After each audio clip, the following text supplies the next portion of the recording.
أنت الرحمن يا الله، أنت الرحيم يا الله، أنت السلام يا الله، أنت العزيز يا الله، أنت القدوس يا الله، أنت الجبار يا الله. ولله الأسماء الحسنى فادعوه بها. نحمده ونصلي على رسوله الكريم، أما بعد، فأعوذ بالله من الشيطان الرجيم، بسم الله الرحمن الرحيم، رب اشرح لي صدري ويسر لي أمري واحلل عقدة من لساني يفقهوا قولي. ناظرین، پروگرام اللہ کے خوبصورت نام کے ساتھ آپ کی خدمت میں حاضر ہیں. آج ہم انشاءاللہ اللہ سبحانہ وتعالی کے نام الستیر پر بات کریں گے. عموماً یہ نام الستیر لکھا جاتا ہے، لیکن یہ درست نہیں، یہ ستیر ہے، جیسے حکیم ہے، کریم ہے. الستیر، ساتر، الستار، چھپانے والا، پردہ پوشی کرنے والا. ستیر کا لفظ ستر سے ہے، یعنی اللہ سبحانہ وتعالی حفاظت کرنے والا، ڈھانکنے والا، پردہ پوشی کرنے والا اور چھپانے والا ہے، یعنی ان چیزوں کو جو چھپانے کے لائق ہیں. بندے کے قبیح افعال اور بندے کے عیبوں کو ڈھانپنے والا ہے. اللہ سبحانہ وتعالی کا یہ نام یعنی الستیر قرآن مجید میں تو نہیں آتا. سنن النسائی کی حدیث میں آتا ہے، ان اللہ عز وجل حیی ستیر، کہ بے شک اللہ سبحانہ وتعالی حیا کرنے والا ہے، پردہ پوشی کرنے والا ہے.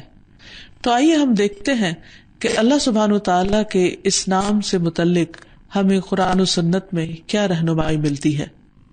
سب سے پہلی بات تو یہ کہ اللہ سبحانہ وتعالی حیا پسند کرتا ہے اور پردہ پوشی پسند کرتا ہے. اور دیکھا جائے تو اللہ سبحانہ وتعالی نے اسے اپنی ذات کے لیے بھی پسند کیا کہ وہ خود پردے میں ہے. حدیث میں آتا ہے کہ حجابہ النور، اللہ تعالی کا حجاب نور ہے، اور اگر اس کے چہرے کی شعاعیں، یعنی اگر حجاب نہ ہو اور اس کی شعاعیں مخلوقات پر پڑے تو جہاں تک یعنی حد نظر تک جو چیز اس کے سامنے آئے وہ ساری کی ساری جل جائے، یہ شعاعیں ان سب چیزوں کو جلا دیں. پھر اسی طرح ہم دیکھتے ہیں کہ آدم علیہ السلام نے جب موسیٰ علیہ السلام کو دیکھا تو پوچھا کہ کیا آپ وہی موسیٰ ہیں جن سے اللہ سبحانہ وتعالی نے پردے کے پیچھے کلام کیا. اور قرآن مجید سے بھی ہمیں یہ بات پتہ چلتی ہے کہ اللہ سبحانہ وتعالی نے موسیٰ علیہ السلام سے کلام کیا، وَكَلَّمَ اللَّهُ مُوسَىٰ تَكْلِيمًا، لیکن وہ کلام پردے کے پیچھے سے تھا. موسیٰ علیہ السلام نے اللہ تعالیٰ کو دیکھنے کی خواہش بھی ظاہر کی، لیکن اللہ سبحانہ وتعالی نے فرمایا کہ تم مجھے نہیں دیکھ سکتے. صرف قیامت کے دن اہل ایمان اللہ سبحانہ وتعالی کے دیدار سے محظوظ ہوں گے اور انہیں یہ سعادت نصیب ہوگی اور یہ خوشی نصیب ہوگی. تو بہرحال اللہ سبحانہ وتعالی پردے کو پسند کرتا ہے اور خود بھی پردے میں ہے. پھر اسی طرح اللہ سبحانہ وتعالی لوگوں کے عیبوں کو ڈھانکنے کو پسند کرتا ہے. انسان خطا کا پتلا ہے، ہر قسم کے انسانوں سے غلطی ہو جاتی، کبھی بھول چوک کر ہوتی ہے، کبھی لا علمی کی وجہ سے ہوتی ہے، کبھی جلد بازی کی وجہ سے ہوتی ہے، کبھی کسی کے دباؤ میں آ کر ہو جاتی، کبھی انسان اپنی خواہشات سے مغلوب ہو جاتا ہے. لیکن ہر انسان کسی نہ کسی طرح پھسلتا ہے. اس کے بعد جب انسان اس مرحلے سے گزر جاتا ہے تو اس کے اندر ایک ندامت اور شرمندگی بھی آتی ہے. جیسے آدم علیہ السلام کے بیٹے نے اپنے بھائی کو قتل کر دیا، یعنی قابیل نے حابیل کو قتل کر دیا، تو اس سے پہلے تو وہ غصے میں تھا اور وہ جوش میں آ کر قتل کر بیٹھا، لیکن بعد میں قرآن مجید میں آتا ہے فَأَصْبَحَ مِنَ النَّادِمِينَ، کہ وہ نادمین میں شامل ہو گیا. تو اللہ سبحانہ وتعالیٰ نے کبے کو بھیج کر اس کو دفنانے کا طریقہ بتایا، کیونکہ اس سے پہلے کبھی کسی مردے کو دفنایا نہیں گیا تھا. وہ نہیں جانتا تھا کہ اب کیا کرے، اپنے بھائی کی لاش کو کیسے چھپائے، کیونکہ مرنے کے بعد انسان بھی اس قابل ہو جاتا ہے کہ اس کو چھپا دیا جائے، کیونکہ اس کا گلنا سڑنا شروع ہو جاتا ہے اور یہ اس انسان کی کرامت کے خلاف ہے کہ انسان دنیا میں ایک اچھے حال حلیے میں ہوتا ہے اور مرنے کے بعد اس کے رنگ، اس کی شکل، اس کا گوشت، اس کی ہڈیاں، ہر چیز گلنے سڑنے لگتی ہیں تو اس کی شکل بد شکل ہو جاتی ہے. تو اس کے لیے بھی اللہ تعالیٰ نے چھپانے کا سلسلہ رکھا ہے. تو بہرحال انسان کو جب ندامت ہوتی ہے تو پھر وہ نہیں چاہتا کہ اس کا عیب کسی کو پتہ چلے. تو اللہ سبحانہ وتعالیٰ نے بندہ مومن کے لیے یہ بات پسند کی کہ اس کے عیب کو ڈھانک دیا جائے، اور دنیا اور آخرت میں اللہ سبحانہ وتعالیٰ اپنے بندوں کے عیبوں کو ڈھانپتا ہے، اور بندوں سے بھی یہی چاہتا ہے کہ وہ ایک دوسرے کے عیبوں کو ڈھانپیں. نبی صلی اللہ علیہ وسلم نے فرمایا، اللہ تعالیٰ دنیا میں جس بندے کے عیب چھپاتا ہے قیامت کے دن بھی اللہ اس کے عیب چھپائے گا. یعنی جب اللہ تعالیٰ انسان کی غلطی کو دنیا میں ڈھانک دیتا ہے تو بندے کو چاہیے کہ وہ پھر اپنے عیب کو نہ کھولے، کیونکہ اگر دنیا میں چھپا رہا تو قیامت کے دن بھی اللہ تعالیٰ چھپا دے گا. اور یہ کس طرح ہوتا ہے؟ ایک آدمی نے ابن عمر سے پوچھا کہ تم نے سرگوشی کے متعلق نبی صلی اللہ علیہ وسلم سے کس طرح سنا ہے کہ اللہ تعالیٰ کیسے بندوں سے سرگوشی کرے گا؟ انہوں نے بیان کیا کہ آپ صلی اللہ علیہ وسلم نے فرمایا، تم میں سے ایک شخص اپنے رب سے قریب ہوگا یہاں تک کہ وہ اپنا ہاتھ اس پر رکھ کر فرمائے گا کہ تو نے فلاں فلاں برے کام کیے تھے؟ وہ عرض کرے گا جی ہاں. وہ پھر پوچھے گا اور تو نے فلاں فلاں بھی برے کام کیے تھے؟ وہ عرض کرے گا جی ہاں. غرض اللہ سبحانہ وتعالی پہلے سارے گناہوں کا اس سے اقرار کروائے گا، پھر فرمائے گا کہ میں نے دنیا میں تیرے گناہ پر پردہ ڈالا، میں آج بھی اس کو بخش دیتا ہوں. تو اس طرح اللہ تعالی جس بندے کے گناہوں کو دنیا میں چھپا دیتا ہے، اگر وہ خود اس کا پردہ چاک نہیں کرتا اور چپ کے اللہ تعالیٰ سے معافی مانگ لیتا ہے تو اللہ تعالیٰ قیامت کے دن بھی اس کے عیب کو چھپا دیں گے. پھر اللہ سبحانہ وتعالیٰ بندوں پہ پردہ ڈال کر اسے کھولنے والا نہیں.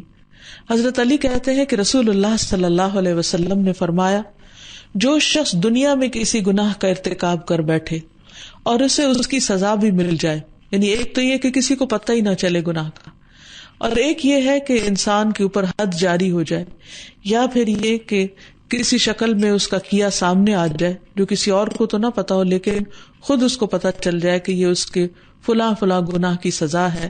کیونکہ بعض اوقات سزا گناہ سے ملتی جلتی ہوتی ہے. مثلاً ایک انسان اگر کسی کے ساتھ کوئی برا سلوک کرتا ہے تو وہی سلوک اس کے اپنے سامنے آ جاتا ہے تو انسان کو یاد آ جاتا ہے کہ ہاں یہ غلطی تو میں نے بھی کی تھی، اور اس پر وہ اللہ تعالیٰ سے معافی بھی مانگ لیتا ہے. تو اگر کسی کو دنیا میں سزا مل جاتی ہے تو اللہ سبحانہ وتعالیٰ بہت عادل ہے، عدل کرنے والا ہے کہ اپنے بندے کو دوبارہ سزا دے، یعنی وہ پھر دوبارہ اس گناہ پہ سزا نہیں دے گا جس کی سزا اس کو دنیا میں مل چکی. اور جو شخص دنیا میں کوئی گناہ کر بیٹھے اور اس کی پردہ پوشی کرتے ہوئے اسے معاف فرما دے تو اللہ تعالیٰ اس سے بہت کریم ہے کہ جس چیز کو وہ معاف کر چکا اس کا معاملہ دوبارہ کھولے. یعنی دنیا میں جس کو ڈھانپ دیا انشاءاللہ آخرت میں بھی اس کو ڈھانپ دے گا.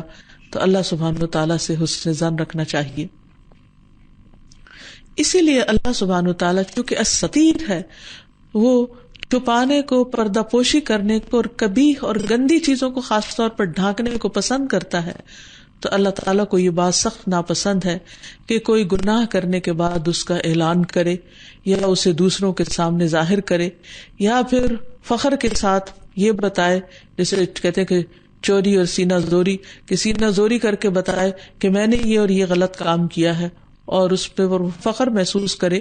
تو یہ بات اللہ تعالیٰ کو سخت ناپسند ہے. ابو ہریرہ رضی اللہ عنہ نے بیان کیا کہ میں نے رسول اللہ صلی اللہ علیہ وسلم سے سنا کہ آپ نے فرمایا، میری تمام امت کو معاف کر دیا جائے گا سوائے کھلم کھلا گناہوں کے کرنے والوں کو.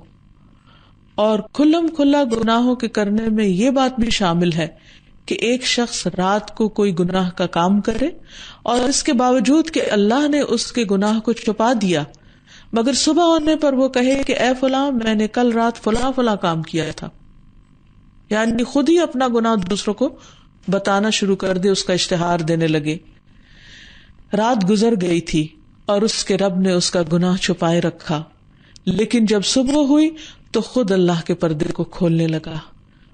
اللہ سبحانہ وتعالی ایسے شخص کے گناہ کو معاف نہیں کریں گے. پھر قرآن مجید میں آتا ہے لا يحب اللہ الجہر بالسوء من القول الا من ظلم وکان اللہ سمیعا علیما، کہ اللہ سبحانہ وتعالی یہ پسند نہیں کرتا کہ کوئی شخص دوسرے کے متعلق اعلانیہ بری بات کرے، یعنی اوپنلی کسی کے خلاف زبان کھولے، الا یہ کہ اس پر ظلم ہوا ہو، اور اللہ سب کچھ سننے والا اور جاننے والا ہے.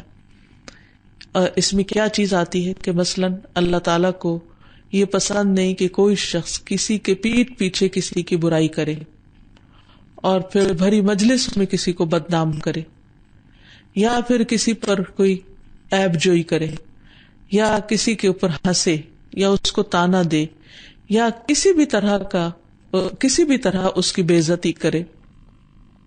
یہ چیز اللہ تعالیٰ کو پسند نہیں.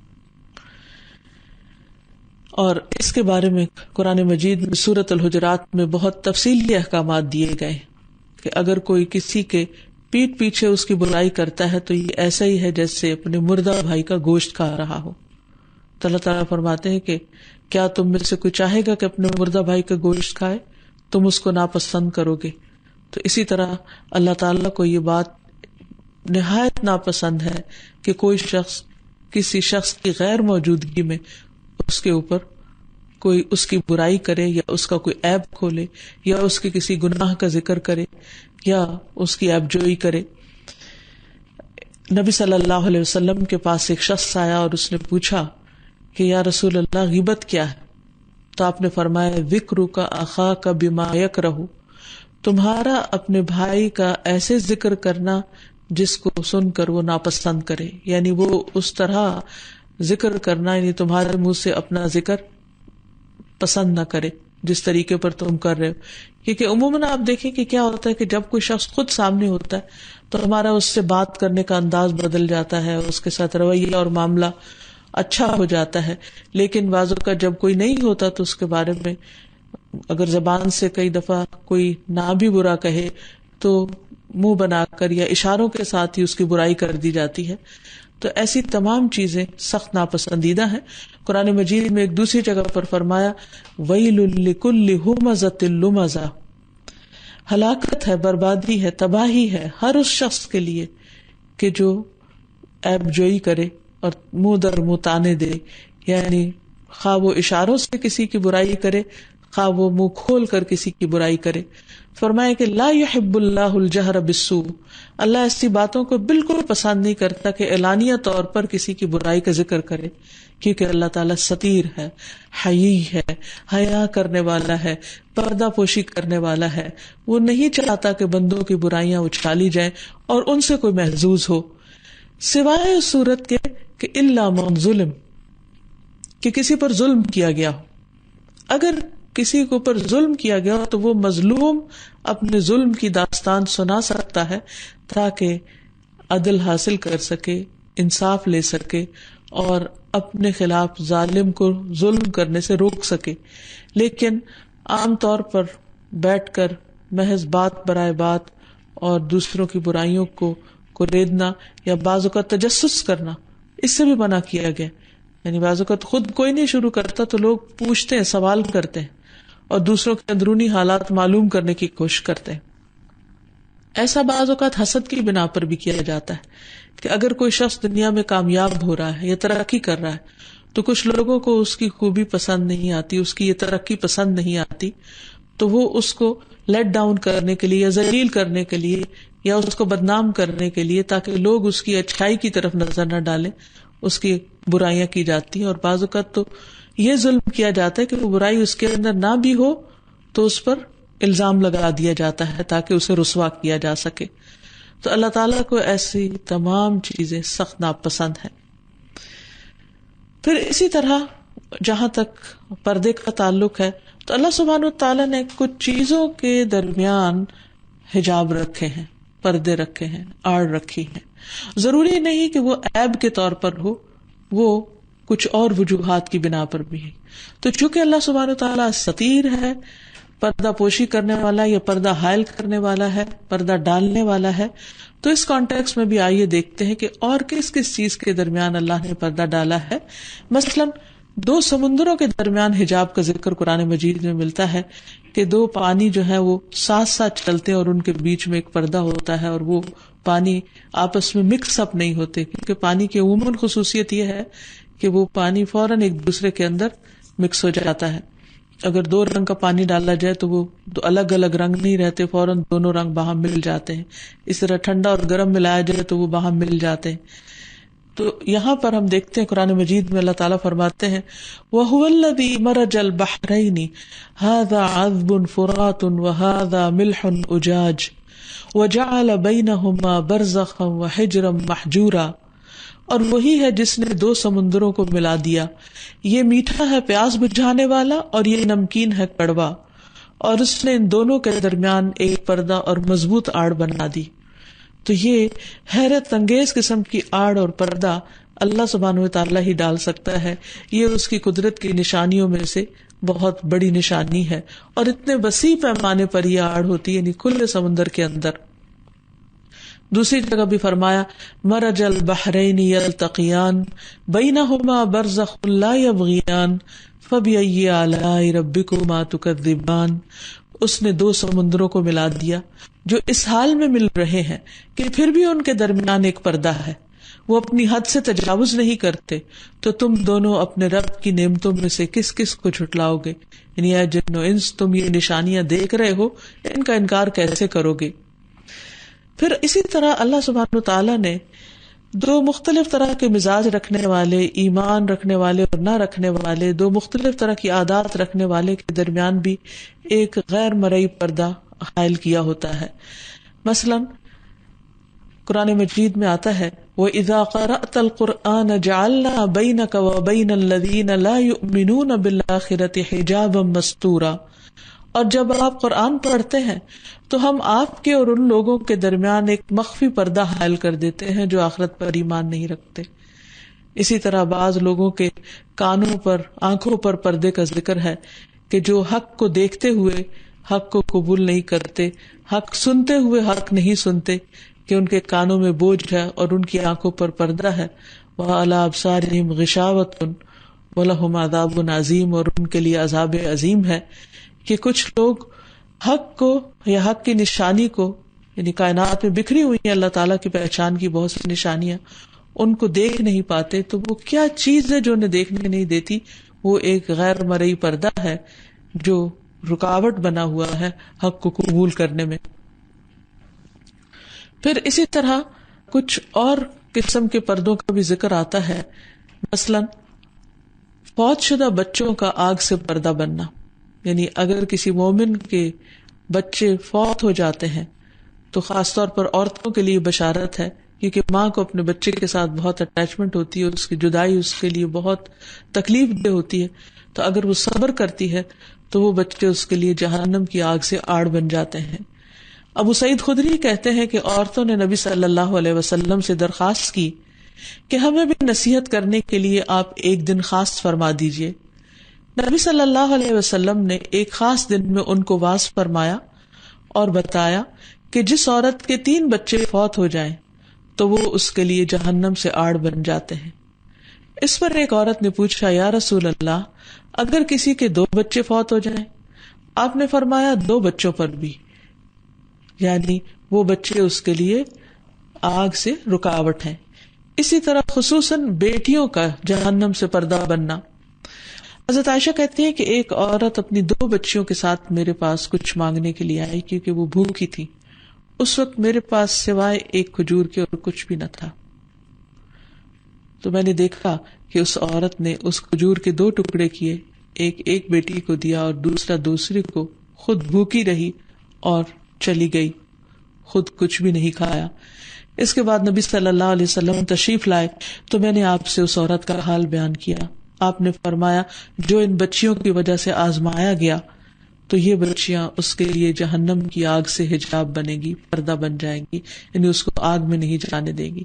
تو گویا اس طرح بچیوں کی تربیت، ان کی پرورش اور ان پر مال خرچ کرنا اور ان کی لک آفٹر کرنا، یہ ایک بہت بڑے اجر و ثواب کا کام بتایا گیا، خواہ وہ زندہ ہو یا فوت ہو جائیں۔ پھر اسی طرح مومن کے لیے اس کا صدقہ آگ سے پردہ بنتا ہے۔ عدی بن حاتم سے روایت ہے، میں نے نبی صلی اللہ علیہ وسلم کو فرماتے ہوئے سنا، تم میں سے جو بھی کوئی آگ سے آڑ بنانے کی طاقت رکھتا ہو وہ بنائے، خواہ کھجور کے ایک ٹکڑے کے ذریعے تو وہ ایسا ضرور کرے۔ یعنی کھجور کا ایک ٹکڑا جب صدقے میں دے گا تو وہ صدقہ اس کے لیے آڑ بن جائے گا، رکاوٹ بن جائے گا، جہنم سے بچاؤ کا ذریعہ بن جائے گا۔ اسی طرح جنتیوں اور جہنمیوں کے درمیان بھی ایک پردہ ہوگا، جس کو قرآن مجید میں بیان کیا گیا ہے۔ فرمایا وَبَيْنَهُمَا حِجَابٌ وَعَلَى الْأَعْرَافِ رِجَالٌ يَعْرِفُونَ كُلًّا بِسِيمَاهُمْ وَنَادَوْا أَصْحَابَ الْجَنَّةِ أَنْ سَلَامٌ عَلَيْكُمْ لَمْ يَدْخُلُوهَا وَهُمْ يَطْمَعُونَ۔ اہل جنت اور اہل دوزخ کے درمیان ایک اوٹ حائل ہوگی، اور آراف پر کچھ آدمی ہوں گے جو ہر ایک کو اس کی پیشانی کے نشانات سے پہچانتے ہوں گے۔ وہ اہل جنت کو آواز دیں گے کہ تم پر سلامتی ہو۔ یہ آراف والے ابھی جنت میں داخل تو نہ ہوئے ہوں گے، البتہ اس کی امید ضرور رکھتے ہوں گے۔ تو یہ قیامت کے دن بھی لوگوں کے درمیان پردے حائل ہو جائیں گے۔ دنیا میں خواہ لوگ ایک خاندان سے تعلق رکھتے ہوں، ان کے درمیان خون کے رشتے ہوں یا دوستی کے تعلقات ہوں، لیکن اگر ان کے اعمال فرق ہوئے تو قیامت کے دن ان کے درمیان پردہ حائل کر دیا جائے گا اور وہ ایک دوسرے کی کچھ بھی مدد نہ کر سکیں گے۔ تو اب جب کہ ہم نے اللہ سبحانہ وتعالیٰ کے نام الستیر کا معنی جان لیا کہ کس طرح اللہ سبحانہ وتعالیٰ مختلف چیزوں کے درمیان پردہ حائل کرتا ہے یا اسے کن کن چیزوں پہ پردہ ڈالنا پسند ہے، تو پھر بندہ مومن کی زندگی میں اس کے اثرات بھی نظر آنے چاہیے۔ اس میں سب سے پہلی بات تو یہ ہے کہ انسان اپنے گناہوں کو نہ کھولے، اپنے گناہوں کی پردہ پوشی کرے۔ اس سلسلے میں ایک حدیث میں آتا ہے، عبداللہ بن مسعود روایت کرتے ہیں کہ ایک آدمی نے نبی صلی اللہ علیہ وسلم کی خدمت میں حاضر ہو کر عرض کیا کہ اے اللہ کے رسول، میں نے مدینہ کے کنارے ایک عورت سے بوس و کنار کیا ہے، مگر میں اس سے آگے نہیں بڑھا، پس میں حاضر ہوں، آپ میرے بارے میں جو چاہیں فیصلہ فرمائیں۔ تو عمر رضی اللہ عنہ نے اس سے کہا کہ اللہ نے تمہاری پردہ پوشی کی تھی، کاش تم بھی اپنے آپ پر پردہ ڈالے رکھتے، یعنی تمہیں یہ بات کرنے کی کیا ضرورت تھی۔ نبی صلی اللہ علیہ وسلم نے کوئی جواب نہ دیا تو وہ آدمی کھڑا ہوا اور چل دیا۔ نبی صلی اللہ علیہ وسلم نے اس کے پیچھے ایک آدمی کو بھیجا جو اسے بلا لایا۔ آپ نے اس کے سامنے یہ آیت تلاوت کی، اقم الصلاۃ طرفی النہار وزلفا من اللیل ان الحسنات یذہبن السیئات ذلک ذکری للذاکرین، کہ دن کے دونوں حصوں اور رات کے کچھ حصے میں نماز قائم کرو، بلا شبہ نیکیاں برائیوں کو ختم کر دیتی ہیں، یہ نصیحت ہے نصیحت قبول کرنے والوں کے لیے۔ تو لوگوں میں سے ایک آدمی نے عرض کیا، اے اللہ کے رسول صلی اللہ علیہ وسلم، کیا یہ اس کے لیے خاص ہے؟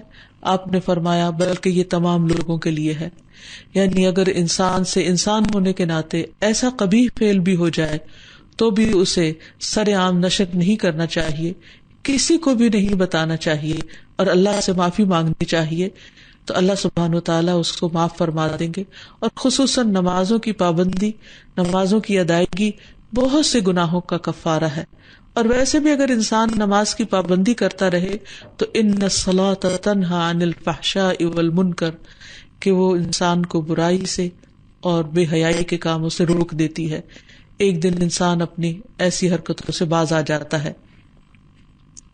پھر اسی طرح یہ ہے کہ اپنے دیگر گناہوں پر بھی پردہ ڈالنا چاہیے۔ رسول اللہ صلی اللہ علیہ وسلم نے ماعز اسلمی کو سنسار کرنے کے بعد فرمایا، اس برے فعل سے بچو جس سے اللہ عز و جل نے منع کیا، یعنی زنا سے۔ جو اس کا ارتکاب کر بیٹھے اور اللہ عز و جل اس کو پردے میں رکھے تو اسے بھی چاہیے کہ اپنی برائی پر پردہ ڈالے رکھے، کیونکہ جس نے اپنے بھید کو ظاہر کر دیا ہم اس پر اللہ کی کتاب نافذ کریں گے، یعنی اس پر تو پھر حد نافذ ہی ہوگی، دنیا میں اس کو سزا ملے گی۔ اسی طرح اپنے گناہوں کے علاوہ دوسرے بندوں کے گناہوں کو بھی چھپانا چاہیے۔ نبی کریم صلی اللہ علیہ وسلم نے فرمایا من ستر مسلمن سترہ اللہ یوم القیامہ، جو کسی مسلمان کی پردہ پوشی کرے گا اللہ سبحانہ و تعالی قیامت کے دن اس کی پردہ پوشی فرمائے گا. یعنی دنیا میں اگر آپ کسی کو کوئی برا کام کرتے دیکھ لیں تو ظاہر آپ کے ہاتھ میں ایک ایسا راز آ جاتا ہے یا ایک کسی کی ویکنیس آ جاتی ہے تو آپ اس کو بلیک میل کرنا شروع کر دیتے ہیں یا اس کو دھمکاتے ہیں یا اس کی وجہ سے اس سے کوئی کام نکلوانا چاہتے ہیں، اس کو ڈراتے ہیں کہ اگر تم میری بات نہیں مانو گے تو میں تمہاری یہ چیز نشر کر دوں گا. تو اس سے پرہیز کرنا چاہیے، کیونکہ جو شخص دوسرے کی غلطی کو دیکھ کر اس کو چھپا دیتا ہے اللہ سبحانہ وتعالی قیامت کے دن اس کی غلطیوں کو چھپا دے گا. اور کون ایسا شخص ہے کہ جس سے کوئی غلطی نہ ہوتی ہو.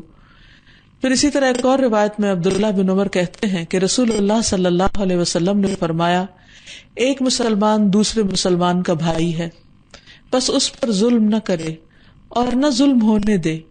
جو شخص اپنے بھائی کی ضرورت پوری کرنے میں لگا ہوتا ہے اللہ تعالیٰ اس کی ضرورت پوری کرنے میں لگ جاتا ہے. جو شخص کسی مسلمان کی ایک مصیبت کو دور کرے اللہ تعالیٰ اس کی قیامت کے دن کی مصیبتوں میں سے ایک بڑی مصیبت کو دور فرمائے گا. اور جو شخص کسی مسلمان کے عیب کو چھپائے اللہ تعالیٰ قیامت کے دن میں اس کے عیب چھپا دے گا. کتنی بڑی خوشخبری ہے کہ جو شخص چاہتا ہے کہ آخرت کی رسوائی سے بچے، اور آخرت کی رسوائی دنیا کی رسوائی سے کہیں زیادہ بڑی ہے، کیونکہ اس دن تو انسان پھر پوری مخلوق کے سامنے بے عزت کیا جائے گا، رسوا کیا جائے گا.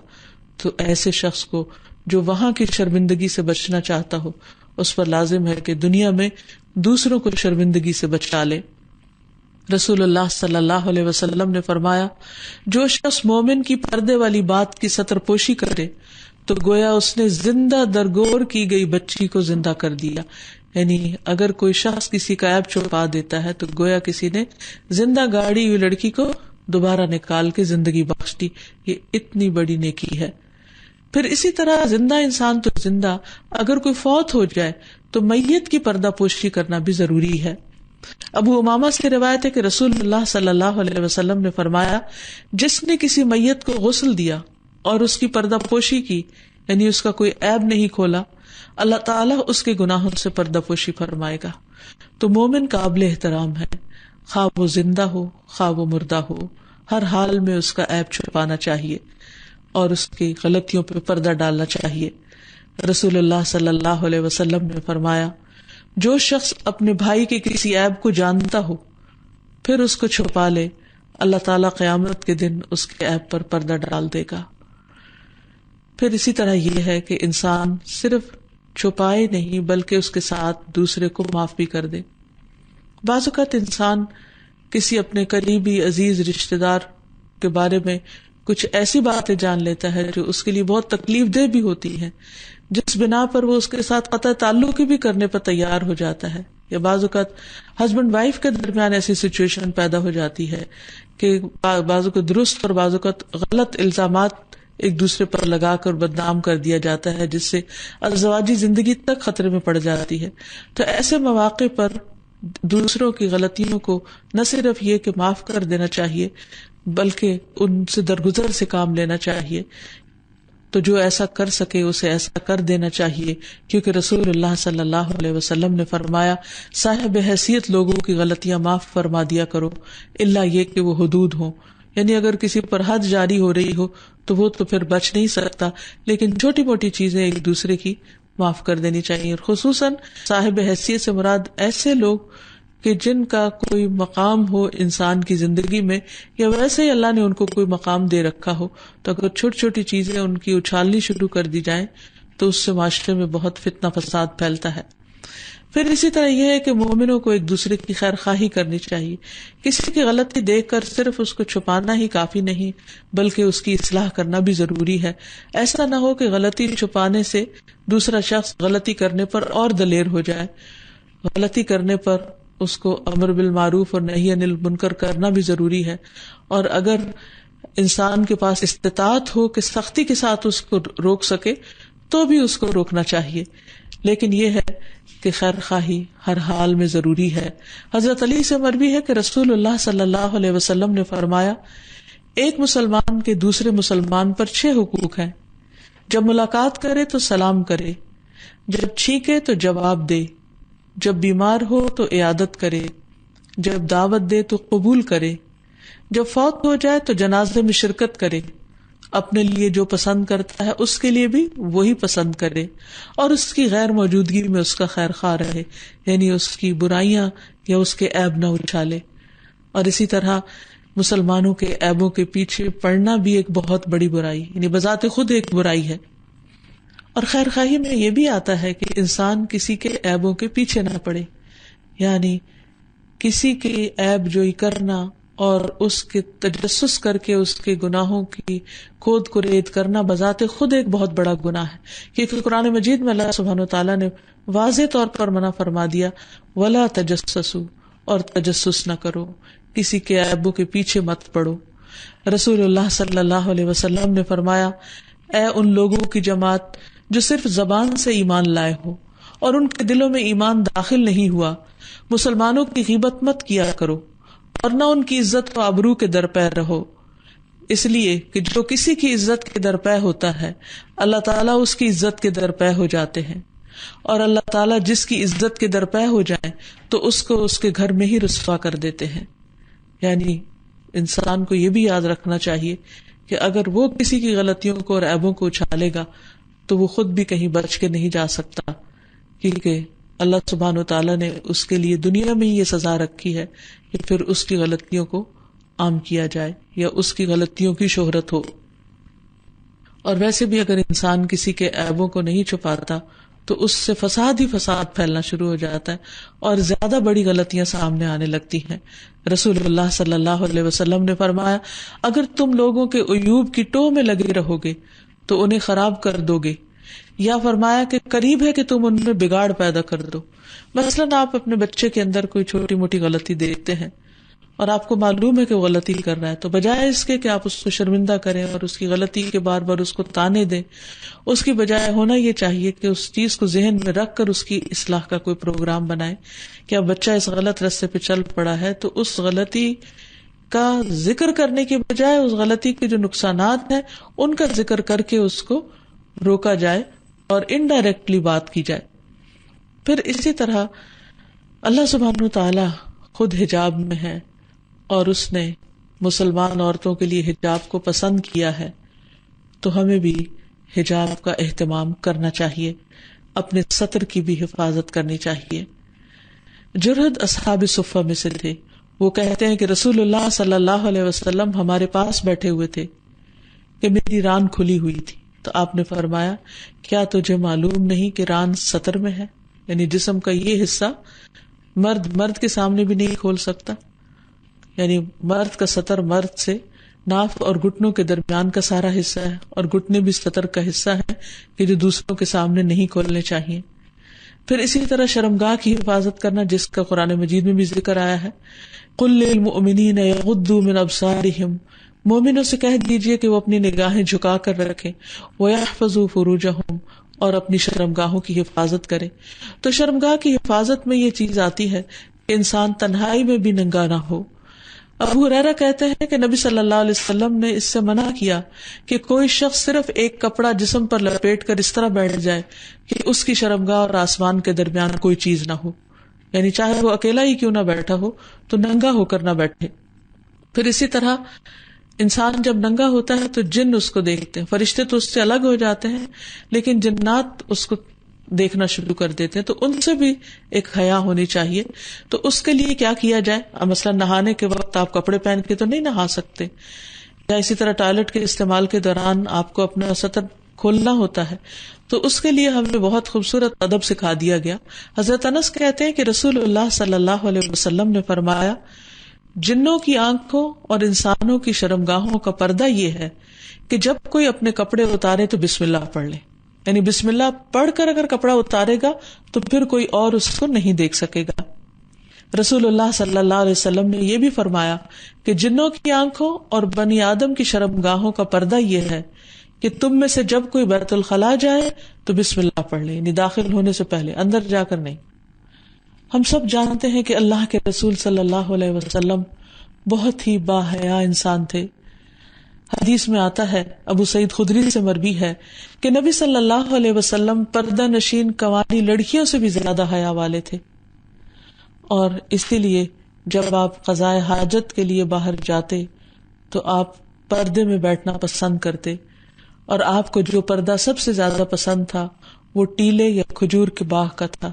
ان دنوں میں گھروں کے اندر ٹوائلٹس نہیں ہوتے تھے، لوگ بیت الخلاء کے لیے باہر جاتے تھے، تو آپ صلی اللہ علیہ وسلم وہاں بھی اوٹ میں بیٹھتے تھے۔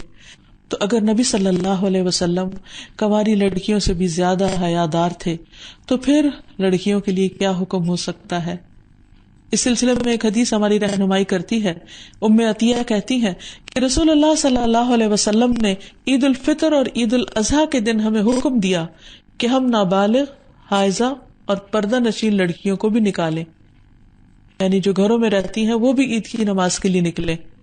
بہرحال حائضہ نماز سے علیحدہ رہ کر بھلائی اور مسلمانوں کی دعا میں حاضر ہو۔ میں نے عرض کیا، یا رسول اللہ صلی اللہ علیہ وسلم، ہم میں سے جس کے پاس چادر نہ ہو؟ تو آپ نے فرمایا اس کی بہن اپنی چادر اس کو پہنا دے، یعنی چادر کے بغیر نہیں نکلے، خواہ وہ اپنی بہن کی چادر ادھاری لے کر جائے۔ تو اس سے بھی پتہ چلتا ہے کہ ایک مسلمان عورت کو گھر سے نکلتے وقت اپنے حجاب کی پابندی کرنی چاہیے اور اس کا خیال رکھنا چاہیے، کیونکہ ایک لڑکی جس کے پاس چادر ہو ہی نہ تو اس کے لیے یہ عذر ہو سکتا ہے کہ جی میں تو اس لیے چادر کے بغیر نکلی کیونکہ ہے ہی نہیں میرے پاس۔ آپ نے فرمایا نہیں، ایسے نہیں نکلنا، دوسرے سے چاہے لے کر نکلنا پڑے لیکن چادر کے ساتھ نکلنا ہے۔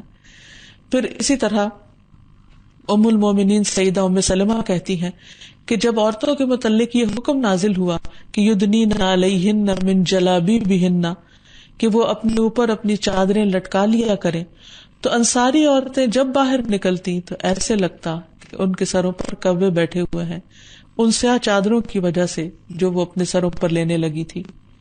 پھر اسی طرح ایک اور جگہ پر آتا ہے کہ انصار کی عورتوں کا حضرت عائشہ نے ذکر کیا اور ان کی تعریف کی اور ان کے اچھے اعمال بیان کیے، اور کہا جب سورت نور نازل ہوئی تو ان عورتوں نے پردوں کے کپڑے یا مردوں کی چادریں لے لی، یعنی گھر کے جو پردے لٹکے ہوئے تھے وہ چادر لے کر بنا کر، یا مردوں کا جو چادر تھی وہ لے کر باہر نکلنے لگی اور انہیں پھاڑ کر اپنے پردے کی چادر بنائی۔ یعنی جب اللہ تعالیٰ کا حکم آ گیا تو اس کے بعد کسی عورت نے بھی یہ گوارا نہ کیا کہ اللہ تعالیٰ کے حکم کی نافرمانی کرے۔ پھر اسی طرح یہ ہے کہ عورت اپنے اور رب کے درمیان پردے کی بھی حفاظت کرے۔ پھر اسی طرح مسلمانوں کو یہ ادب سکھایا گیا کہ گھروں کے اندر بھی وہ پردے ڈال کر رہیں تاکہ باہر سے لوگ گھروں میں نہ جھانکیں۔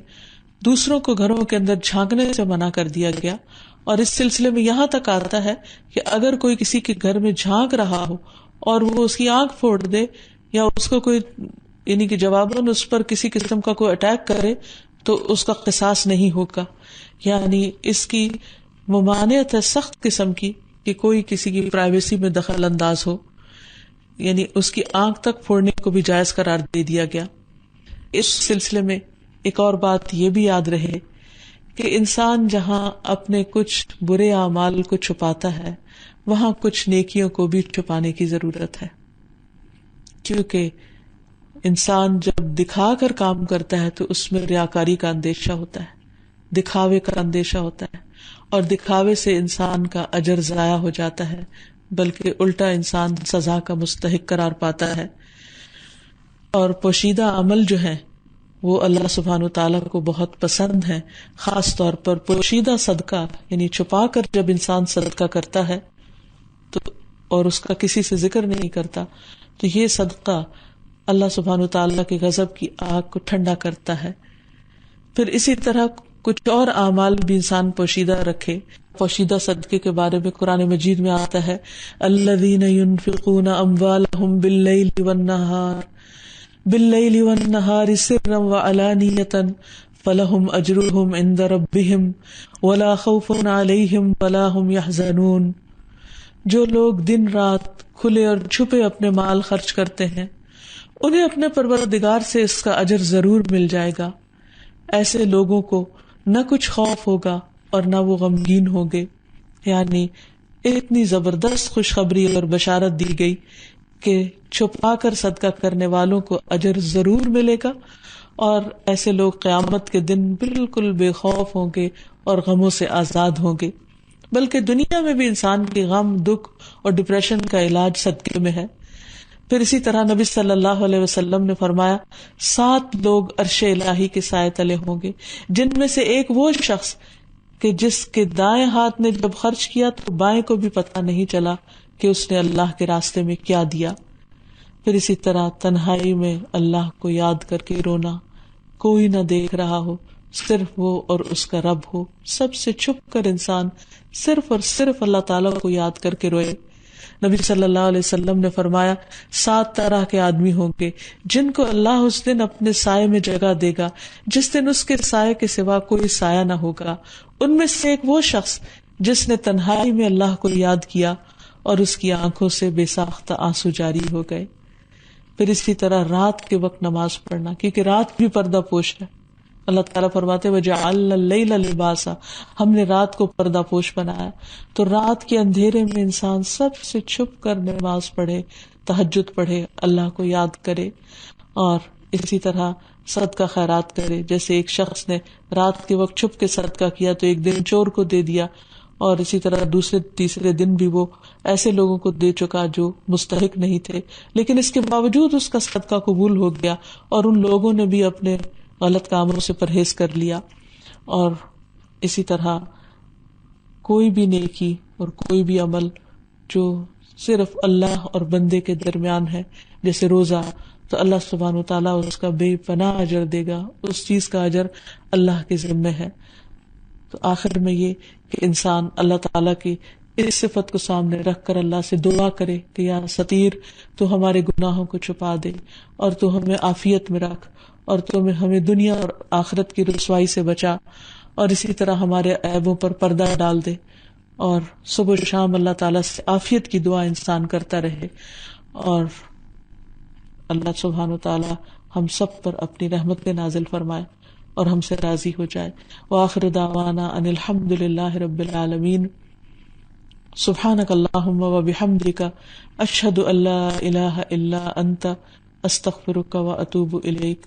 السلام علیکم ورحمۃ اللہ وبرکاتہ۔ أنت القاهر يا الله، أنت الحسيب يا الله، أنت الشافي يا الله، أنت المبين يا الله، أنت الوكيل يا الله، أنت القيوم يا الله، أنت المتين يا الله، أنت السبوح يا الله، لا إله إلا الله محمد رسول الله، لا إله إلا الله محمد رسول الله۔